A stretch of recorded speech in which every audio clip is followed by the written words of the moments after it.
點啊靚？又一個星期啦，今個星期又剛剛完成開每個星期二開始嘅有氧慢跑。而家夏天咧真係越嚟越熱啦，所以咧大家如果係夏天要進行戶外運動嘅朋友，切記以下幾點：第一，如果溫度太高，千祈就唔好死牛一邊頸，係都要去運動啦。而家戶外嘅溫度太難頂啦。今日咧我本身係諗住4點零 OK， 4點零我諗住4點零鐘出嚟跑嘅。但係咧睇個天氣，睇溫度，哇，30幾、34、5度咁樣，真係攞命啊！所以就決定放棄。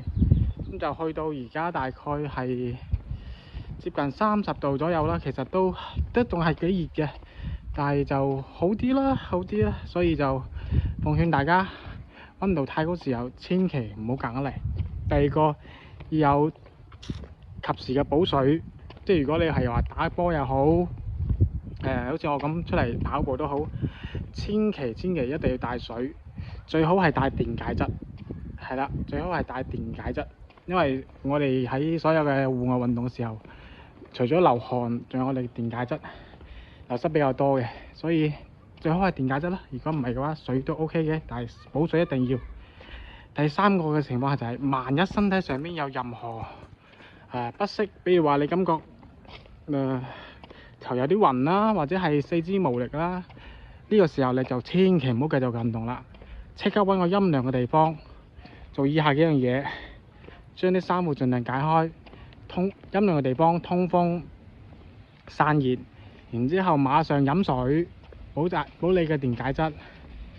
做完呢兩樣嘢之後呢，就要觀察你嘅心率。係啦，你大概可能要觀察最起碼1分鐘到3分鐘吧。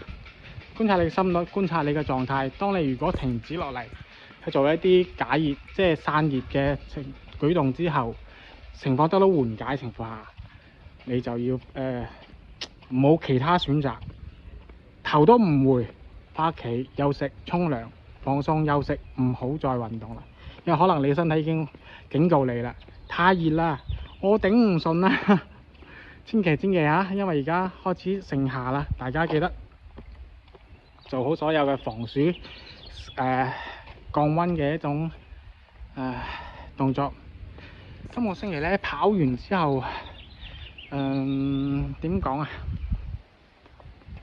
因為呢段時間可能個跑步嘅次數可能冇咁規律，係咯，可能冇咁規律咁啊。恢復跑，即係整體嚟講咧，爭啲。你話肌肉上面適當嘅放鬆咧，而家因為時間規律咗，亦都適應翻啦。肌肉咧亦都有適當嘅放鬆啊！我呢段時間除咗繼續係每日都堅持做一個拉伸、滾泡沫軸，同埋我再加多一樣嘢，就係揾一啲按摩，係啦，去放鬆我嘅腿部、腰部、臀部嘅肌肉。我主要放鬆啲下半身，因為可能跑步嘅話，我用到呢啲肌肉會比較多，咁所以我就專門就先放鬆呢腿部、腰部、臀部嘅肌肉，係有效果㗎，係有效果。因為佢可能有時我哋泡沫軸啊，或者係我哋拉伸都好啦，你始終有啲位置啊，或者係啲筋腱啊、肌肉啊，都係未完全放鬆到嘅。咁但係推過正確嘅按摩放鬆啦，同埋我哋廣東人話齋推拿啦，鐵打推拿啦，即係將你緊張嘅肌肉，或者係將你啲筋膜、你嘅筋腱撥翻去，放翻去佢應該正常嘅位置。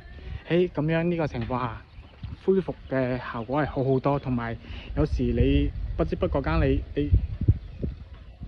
好多時你嘅發力嘅點係好多，係咯。即係有時可能你個膝頭啊，可能個力線，我哋成日講跑步所嘅力線係唔正嘅。但我發現而家有好多時跑完步之後，之前有啲奇奇怪怪嘅感覺，比如我膝頭哥有啲奇怪感覺，有可能係因為我嘅力線發力嘅力線唔啱所導致嘅。咁但係經過呢家即係除咗正常每日嘅放鬆拉伸，再去揾人嚟推拿，真係效果係好多，只能夠講，貧窮限制咗我哋所有嘅想像。所以其實專業嘅運動員，我開始理解到專業運動員點解咁搏命咁痛苦，因為佢哋嘅訓練係好艱苦。我而家一個星期跑5次，佢哋起碼跑6日。哇！我心諗我跑5日，我個強度課我都基本上好難頂啦。咁人哋專業嗰啲，睇下我哋中國嘅好多跑者，好多專業嘅跑者嗰啲吳衛東啊、吳向東啊，係嘛？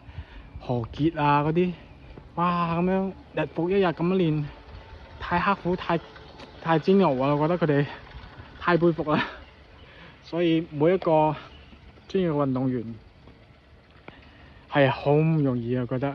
所以大家我哋特別好似我哋而家年紀上咗嚟咧，40幾歲咧，揾個健康嘅感興趣嘅愛好，堅持落嚟就得啦。千祈唔好好似我一開始咁，諗住話夾硬衝成績，有個心真係嗰句有心無力。即係可以體現到真係又話有心無力呢樣嘢。即係我有時我啲意志我係頂到落去嘅。係啊，我好老實講，有時哪怕心率高，我最開始係跑幾多啊？跑10公里，係 keep 住係，因為我已經40幾歲啦，我心率係 keep 到係170幾嘅心率，完成10公里，大概1個鐘。哇！點講啊？其實你話唔攰係假嘅，即係但係意志，我個意志應該仲還好，我個意志係頂得到落嚟。不過咧就呢樣嘢身體機能跟唔上啦，只能夠講。所以日積月累嘅話，就導致咗之前嘅足底筋膜炎，幾麻煩嘅。所以就話到年紀啦，各位千祈唔好夾硬嚟啊！咁今個星期咧主要分享下，而家盛夏嘅時候，大家要切記，身體有咩唔舒服嘅地方就即刻 stop， 補水，揾陰涼嘅地方去散熱，觀察你嘅體感同埋你嘅心跳。假如心跳各方面不適嘅情況下，降翻落嚟嘅時候，即刻翻屋企沖涼休息，咁先係最正確嘅選擇。唔好頂，千祈唔好頂，真係唔好頂。OK， 好啦，咁我哋今個星期到此啦，下個星期見，拜。